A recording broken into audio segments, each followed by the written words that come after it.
我们的家已经住了10年，今年更新了厨房的动线，新增了一个泡茶角，也重新梳理了收纳，做好橱柜的防潮防虫。客厅的软装也做了调整，同时加强了厨师房满。点滴改变让家越住越舒适，也让生活慢慢变成喜欢的样子。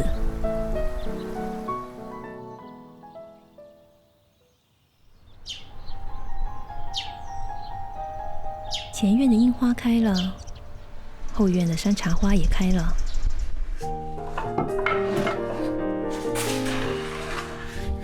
换上樱花挂轴，让屋内也染点花意。最近的花粉和雨水让窗户变得很脏，用鱼鳞布和柠檬霜简单清洁一下。柠檬霜溶解玻璃上的水渍，鱼鳞布稍微刮一下就很干净了。最后再用白洁布擦一遍，不留水痕。窗擦亮了，风景也更清晰。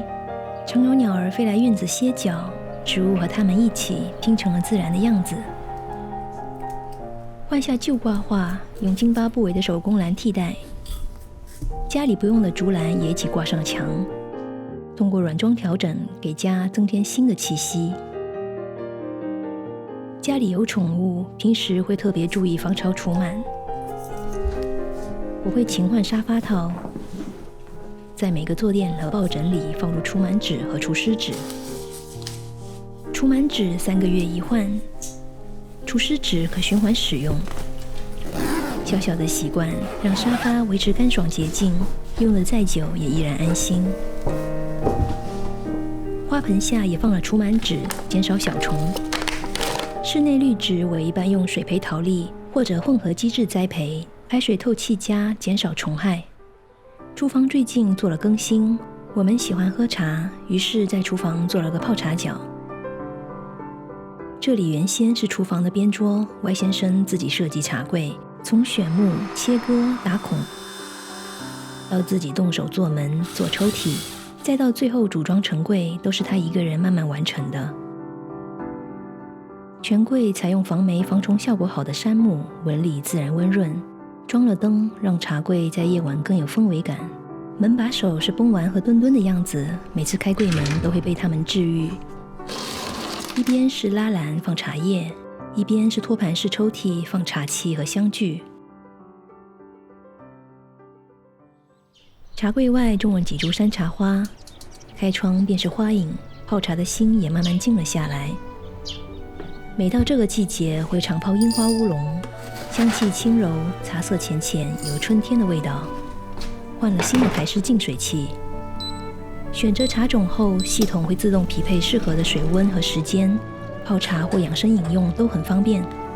盐渍樱花用温水泡一下再冲茶，这样不会太咸。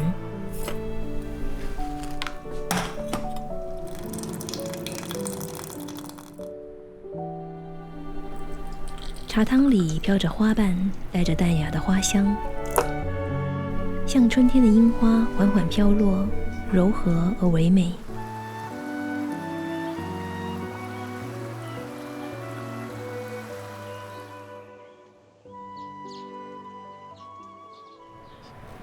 春天湿气重，我会特别注意橱柜的防潮防虫，将带防虫涂层的防滑垫铺在每一层抽屉里，不但能防滑，也能预防虫蛀。厨房的每个抽屉都铺了同样的防虫防滑垫。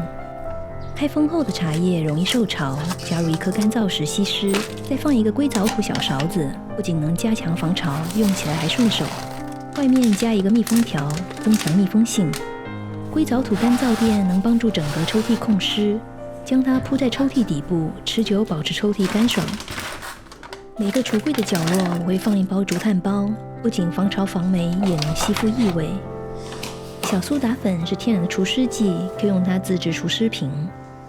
加入薰衣草和柠檬精油各5滴，防潮的同时也能变成香薰瓶，防潮、除味、防虫，一瓶多用。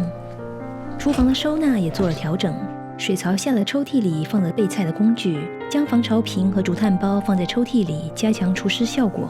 吊柜的下拉篮里放着各种干货，需要格外注意防草防虫。上下都铺了防虫防滑垫。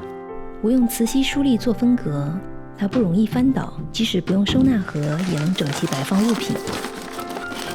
角落放一盒薄款除湿盒，不占空间。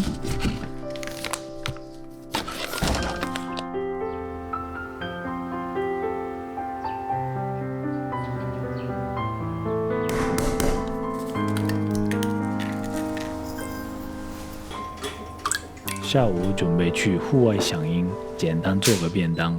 让夜里加些常温水，做个卵焼き。卵焼き是我常做的菜，很适合放在便当里。一整整的豆乳蛋液，一点点的卷起来。用保温杯装些茶去，一会儿边吃饭喝茶边赏花，刚刚好。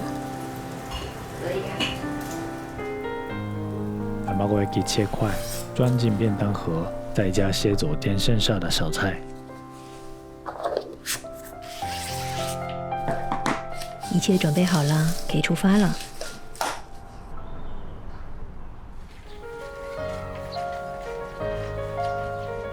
我们每年都会来这个河畔赏樱。樱花树下的风是温柔的。